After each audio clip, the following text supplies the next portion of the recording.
Hey, what's good, family? This is Chandre, man. I was just stopping in. I actually wanted to give you a compliment. I adored your videos. I ran into a link on Facebook, and I followed it over to YouTube. The Bob Arum, the rig promotions. I thought that was pretty unique. I thought that was pretty good because I've always said that Bob Arum has taken a page from Don King. He's been buying judges here and there. He's been paying people under the table to get things the way he wanted. Everybody always talk about the Nevada State Commission and how they follow the rules of the commission and things of that nature. But what commission is there anymore? There really isn't a commission anymore. I mean, just as equally as Bob Arum turned around, he took Margarito from over on the West Coast, from over in California. He took it from over in Vegas where they wouldn't license him, brought him to Texas, whereas they took the athletic commissioner, brought him to the press conference, just as you said they did in New York, and paid him off basically. All Margarito had to do was send in $20 for a boxing license. I mean, so it's crazy, man, how these multimillionaires can throw money around and all the rules just bend and sway for them. It's just ridiculous. And it's crazy about, like you said about Bob Arum. This dude is not good for boxing. He's not good for boxing whatsoever.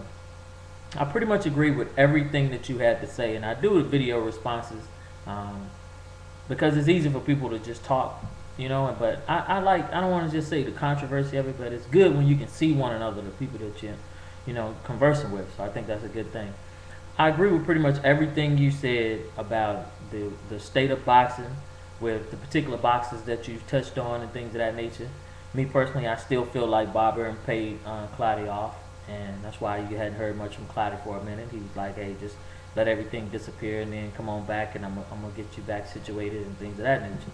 So I firmly believe that. So it wasn't that Pacquiao would have even beat Clottey, because I picked Clottey to beat Pacquiao because I know he could have. He tried his best to dumb the fight down and only throw a couple of punches, but even the couple of punches he threw, he couldn't help but hit Pacquiao because Pacquiao has no defense. Pacquiao looked worse than Clottey did at the end of the fight. My only disagreement with you, I noticed that in your fight prediction that you said that Manny Pacquiao was going to beat Marquez. I myself, in all of my predictions, I never gave Pacquiao too much of a chance to beat Marquez. I always said that Marquez was going to win. Even here in this third fight, I gave Marquez 75% chance of winning, and I kind of figured he would counterpunch Pacquiao because Pacquiao would have to come inside. I even said it because neither one of them are rangy. They don't have a lot of arm length, so they have to be close upon one another. A lot of people seem not to see it, but that's the main reason why their fights are like they are. I never gave Pacquiao a chance to beat Mayweather, even before people were even talking about Pacquiao. I was already watching him back then, and I just never really gave him a chance because I see flaws in his aggression. You know, a lot of Letterman was, oh, poor Letterman. All of the U.S. commentators are actually starting to get on my nerve. Jim Lampley, he used to be a real commentator. He used to actually speak, given based on knowledge and what was going on in the ring, things of that nature. But it's like now, I don't know what to say about him. I prefer, if I watch a fight, I go back and I listen to it with the UK commentators. I may watch it in our spectrum or whatever, but I listen to what the UK commentators say because they call it down the line, punch for punch, like it is. They don't hold back anything. And I guess that's why they're not aired over here that much as far as in their commentary, because they would expose our commentators. Our commentators are biased. Larry Merchant, I won't even start on him at all. And Max Kellerman, now you can listen to him throughout the third Pacquiao-Marquez fight, Marquez-Pacquiao. You can listen to him. He was in disagreement with what everyone was saying, but he went along with the flow because he feels like he's not yet established enough within HBO to really just step out and speak his mind and go against the grain because he feels like he'll lose his little job. But he really deep down wants to say a whole lot more, but he doesn't. So he just goes along with it. And then not to mention also that he's a Pacquiao fan. You know, all of them are Pacquiao fans. Emmanuel Stewart, I don't understand really how he can be such a great trainer, but then he can get upset with a boxer for boxing as opposed to brawling. If every time Marquez brawls with Pacquiao, he wind up on the ground from a fluke punch, from a flash knockdown. They're never like set up punches. They're flash knockdowns. That's how I call it, because I don't think Pacquiao attacks with effective aggression like everybody always talking, and like Letterman was talking about during the third fight. He attacks with reckless aggression. He's always off balance. And as far as in the jumping around and moving around, he giving them credit for ring generalship. It's not ring generalship if the person is backing up because they want to back up. You're not making these individuals back up. You're not making them do anything. You're not bending their will. You're not dictating what they do. So how is it ring generalship? If that's the case, if you're giving people credit for coming forward, speaking about Letterman, if you're giving people credit for coming forward, then hell, Clottey should have won against Pacquiao because he came forward all night. I mean, but it's just crazy. I don't understand that stuff. And so I don't agree with you on the part about the Pacquiao Marquez winner. But as we can see, it came to pass. And the Margarito Cotto, I'm gonna tell you, I don't agree with you on that either. And once again, this is just boxing talk. You know what I'm saying? Boxers agree to disagree. Boxing fans, rather, true boxing fans, agree to disagree. And like I said, I look forward to little back and forth battles. I used to talk all the time with the Boxing Voice, but I don't know where he disappeared to online, so I don't hear from him anymore. So, and I see you real quick at making videos, and you're blunt. You speak your mind. I like that. I like that. I like that Mayweather T-shirt too, by the way.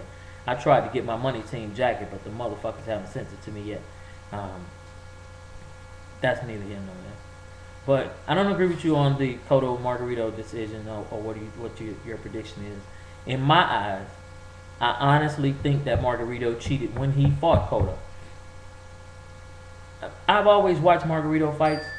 He's always punched with both hands. He's always did everything with both hands. He does apply relentless pressure. You got to give it to him. He's always been that way. If you go back and you carefully watch this fight, he intentionally threw left uppercuts. And not just because, oh, I can catch him with the left or the right uppercut, because he was hitting him with both.